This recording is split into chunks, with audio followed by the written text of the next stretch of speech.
नमस्कार साथियों, infusion notes के यूट्यूब चैनल पर आपका स्वागत है। आज का सेशन रहेगा साथियों 7 अप्रैल 2024 इंडिया करंट अफेयर्स का। इस सेशन के अंदर साथियों जितने ही महत्वपूर्ण प्रश्न बने हैं वो मैं आपके साथ शेयर करूंगा। साथ ही उन प्रश्नों से जुड़े हुए जो महत्वपूर्ण तथ्य आपसे पूछे जा सकते हैं उस पर भी जानकारी साझा करूंगा।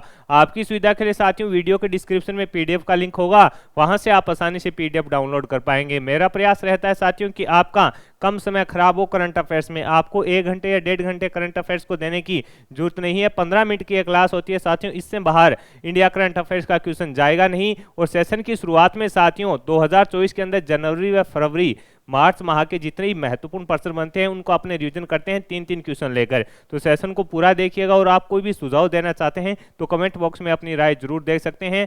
कम समय में क्वालिटी कंटेंट के लिए जरूर फॉलो कीजिएगा इन्फ्यूजन नोट से। शुरुआत करेंगे साथियों सेशन की।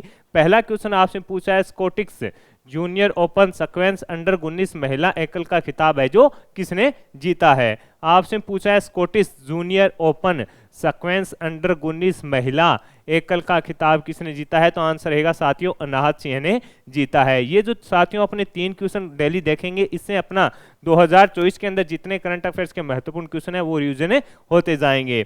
इन्होंने साथियों फाइनल में घरेलू पसंदीदा रॉबिन मैकलाइम पर 11-6 11-1 11-5 से जीत के साथ साथियों ये अंडर 19 का खिताब है जो जीत लिया किसने, अनाहत सिंह ने। ये अपने को याद रखना है। हाल ही में कृषि विज्ञान में योगदान के लिए किसे MS स्वामीनाथन पुरस्कार 2023 से दिया गया। मोस्ट इंपोर्टेंट क्वेश्चन है, आगामी प्रतियोगिता परीक्षा में किसी न किसी प्रतियोगिता परीक्षा में आपसे पूछा जाएगा कि हाल ही में कृषि विज्ञान में योगदान के लिए किसे MS स्वामीनाथन पुरस्कार 2023 दिया गया। तो BR कंबोज को दिया गया। ये इंपॉर्टेंट क्वेश्चन है रहेगा। प्रोफेसर BR कंबोज चौधरी चरण सिंह हैं, हरियाणा कृषि विश्वविद्यालय के कुलपति हैं। तो ये मोस्ट इंपॉर्टेंट साथियों क्वेश्चन है रहने वाला है। अगला क्वेश्चन आपसे पूछा है कि दुर्घटना संभावित साइटों को नेविगेशन प्लेटफॉर्म पर मैप करने वाला प्रथम राज्य कौन सा बना है। आपसे पूछा है कि दुर्घटना संभावित साइटों को नेविगेशन प्लेटफॉर्म पर मैप करने वाला प्रथम राज्य कौन सा बना है। तो साथियों पंजाब इसके अंदर प्रथम में राज्य है जो बना है। तो साथियों ये थे अपने करंट अफेयर्स 2024 के रिवीजन के क्वेश्चन। अब अपने साथियों आज के सेशन की शुरुआत करते हैं। पहला क्वेश्चन आपसे पूछा है कि हाल ही में किस देश के प्रधानमंत्री ने अपने पद से इस्तीफा दे दिया है। आपसे पूछा है कि हाल ही के अंदर किस देश के प्रधानमंत्री के द्वारा साथियों अपने पद से इस्तीफा दे दिया गया है। तो आंसर रहेगा साथियों आपका आइसलैंड। आंसर क्या हो जाएगा साथियों, आइसलैंड के जो प्रधानमंत्री हैं उनके द्वारा साथियों अपने पद से इस्तीफा दे दिया है। आइसलैंड की प्रधानमंत्री हैं साथियों कैटरीन जैकब्सडोटिर ने अपने पद से इस्तीफा दे दिए हैं और ये साथियों राष्ट्रपति पद के लिए चुनाव लड़ेंगी। और ये साथियों 2017 के अंत से है जो 2017 के अंत से साथियों इस प्रधानमंत्री के पद पर थी। इन्होंने इस्तीफा देकर कहा है कि मैं अब राष्ट्रपति का चुनाव लड़ूंगी। अपने साथियों आपको ही पता है अगर कोई वार्ड पंच भी बन जाता है तो वो भी अपने पद से इस्तीफा नहीं देता है। तो ये आइसलैंड की प्रधानमंत्री थी साथियों, इन्होंने अपने पद से है जो इस्तीफा दिया है। अगले क्वेश्चन पर बात करें साथियों। अगला क्वेश्चन आपसे पूछा है विश्व भविष्य ऊर्जा शिखर सम्मेलन की मेजबानी कौन करेगा। आपसे पूछा है विश्व भविष्य ऊर्जा जो शिखर सम्मेलन है साथियों उसकी मेजबानी कौन सा देश है जो करने वाला है। तो आंसर रहेगा साथियों संयुक्त अरब अमीरात इसकी साथियों मेजबानी करने जा रहा है। कौन साथियों, संयुक्त अरब अमीरात है जो इसकी मेजबानी करने जा रहा है। संयुक्त अरब अमीरात की प्रमुख स्वच्छ कंपनी मस्दर साथियों 16 से 18 अप्रैल तक आबू धाबी राष्ट्रीय प्रदर्शनी केंद्र के अंदर साथियों विश्व भविष्य ऊर्जा शिखर सम्मेलन की है जो मेजबानी करेगा। तो ये इंपॉर्टेंट क्वेश्चन है रहने वाला है कि विश्व भविष्य ऊर्जा शिखर सम्मेलन की मेजबानी 2024 के अंदर कौन करेगा। संयुक्त अरब अमीरात करेगा। 16 से लेकर साथियों 18 अप्रैल तक है जो इसका आयोजन अबू धाबी के अंदर किया जाएगा। साथियों इस सेशन के अंदर मेरा ये प्रयास रहता है कि आपका एक भी जो मिनट है साथियों वो किसी भी प्रकार से एक्स्ट्रा बातों से खराब नहीं हो। समय की कीमत साथियों अपने को समझनी पड़ेगी तब जाकर साथियों अपना सिलेक्शन हो पाएगा। आगे बढ़ेंगे साथियों अगले क्वेश्चन पर बात करेंगे। अगला क्वेश्चन आपसे पूछा है परमाणु ऊर्जा विभाग की योजना के साथ भारत का 2047 तक कितनी परमाणु ऊर्जा क्षमता बढ़ाने का लक्ष्य रखा है। आपसे पूछा है कि परमाणु ऊर्जा विभाग की योजना है साथियों के साथ भारत का 2047 तक कितनी परमाणु ऊर्जा क्षमता बढ़ाने का लक्ष्य है जो रखा गया है? तो आंसर रहेगा साथियों 1 लाख मेगावाट का लक्ष्य रखा गया है। 1 लाख मेगावाट साथियों क्षमता बढ़ाने का लक्ष्य है जो रखा गया है। कब तक साथियों? 2047 तक। ये भी अपने को याद रखना है। आपसे पूछे कब तक, तो साथियों 2047 तक है जो भारत का लक्ष्य रखा गया है कि 1 लाख मेगावाट क्षमता है जो बढ़ाना लक्ष्य रखा गया है। इसके अंदर देखिए टिकाऊ भविष्य के लिए अपनी महत्वाकांक्षाओं के अनुरूप भारत का लक्ष्य है जो 2047 तक 1 लाख मेगावाट की क्षमता का लक्ष्य रखते हुए अपने परमाणु ऊर्जा उत्पादन में उल्लेखनीय वृद्धि है जो करना रहेगा। ये अपने को याद रखना है। अगला क्वेश्चन आपसे पूछा है कि हाल ही में सीसीआई स्नूकर क्लासिक का टाइटल है जो किसने जीता है? हाल ही में सीसीआई स्नूकर क्लासिक का टाइटल है जो किसने जीता है? तो साथियों अपने फेमस खिलाड़ी हैं भारत के, कौन है? पंकज आडवाणी। कौन है? पंकज आडवाणी ने साथियों है जो ये खिताब अपने नाम में किया है। किसने? पंकज आडवाणी ने साथियों ये खिताब अपने नाम किया है। पंकज आडवाणी साथियों इन्होंने डेविड कोजियर इंग्लैंड को साथियों 1836 से 743 का जो स्कोर रहा उसके तहत इन्होंने हराया। यानी इसके अंदर विजेता रहे साथियों अपने पंकज आडवाणी और उपविजेता रहे साथियों इंग्लैंड के हैं डेविड कोजियर। इनको साथियों इन्होंने हराया और खिताब किसने जीत लिया? पंकज आडवाणी ने जीत लिया साथियों।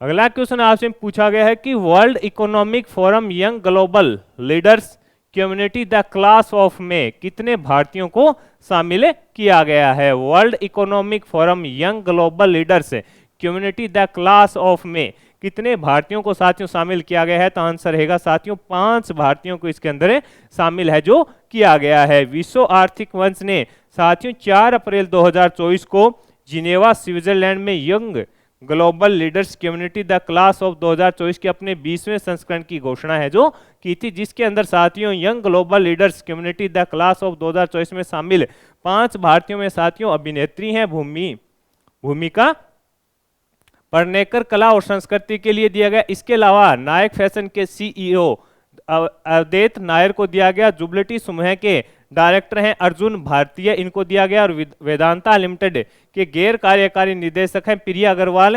हेबर और डेक्स टेरिटी ग्लोबल के संस्थापक सीईओ विवेक सागर को है जो इसके अंदर शामिल किया गया। तो ये अपने 5 नाम साथियों इंपॉर्टेंट रहने वाले हैं। और साथियों ये कौन सा संस्करण था? तो ये इसका 20वां संस्करण था। ये भी अपने को याद रखना है। तो अपने लिए इंपॉर्टेंट क्वेश्चन ये रहने वाला है साथियों।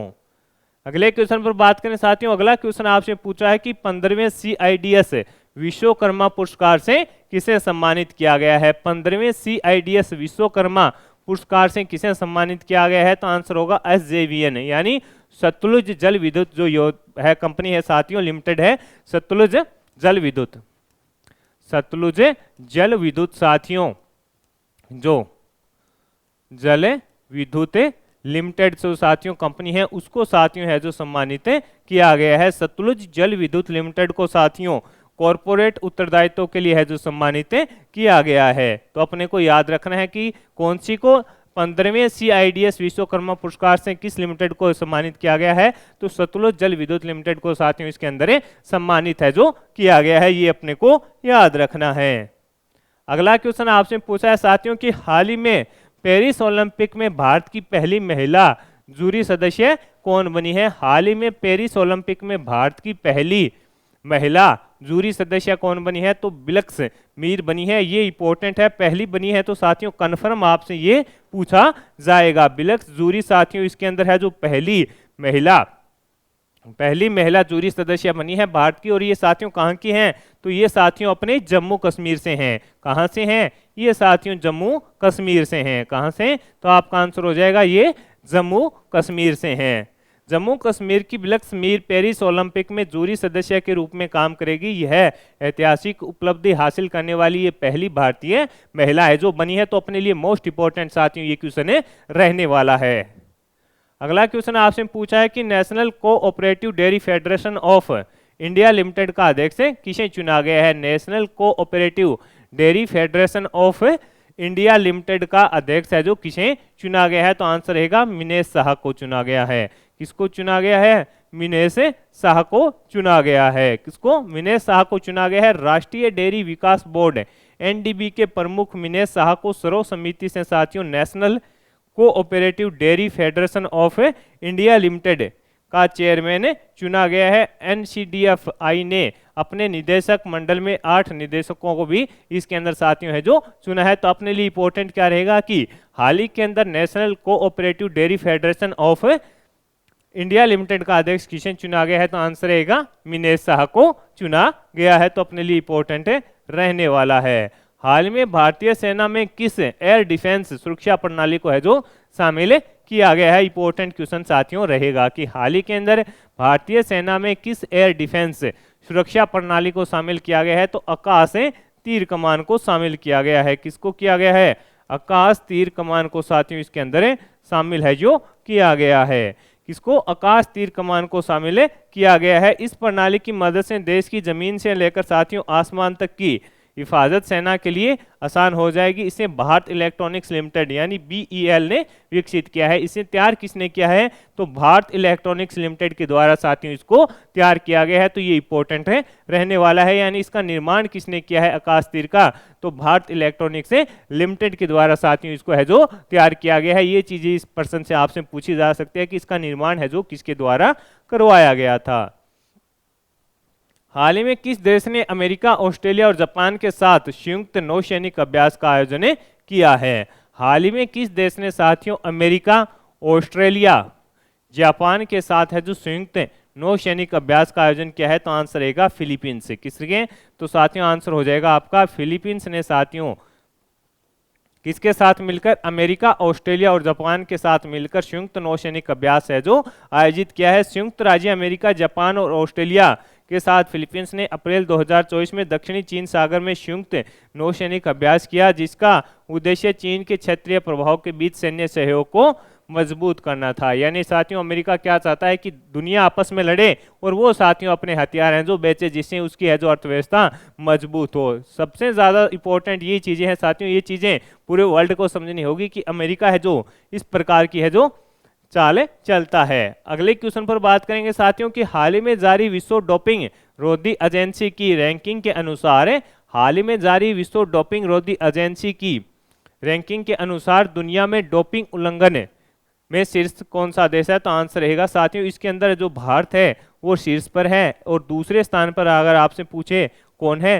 तो आंसर रहेगा साथियों रूस है। और विश्व डोपिंग रोधी एजेंसी है उसकी स्थापना साथियों 1999 में हुई थी कनाडा के अंदर साथियों, मॉन्ट्रियल कनाडा में इसका क्या है मुख्यालय है। इसके अंदर क्या होता है साथियों, जो एथलीट होते हैं कई बार है जो इस प्रकार की एंटीबायोटिक मान लीजिए इस प्रकार की जो दवा होती है उसका सेवन कर लेते हैं, जिसको साथियों कनाडा के द्वारा क्या किया होता है उसको उसके मंजूरी नहीं होती है। और उसके बाद अगर उनका टेस्ट होता है तो इसके अंदर अगर पॉजिटिव होते हैं तो इनको साथियों है जो बैन भी कर दिया जाता है। और इसके अंदर साथियों जो अभी रिपोर्ट आई है उसके अंदर अपना भारत है जो इसके अंदर शीर्ष स्थान पर है।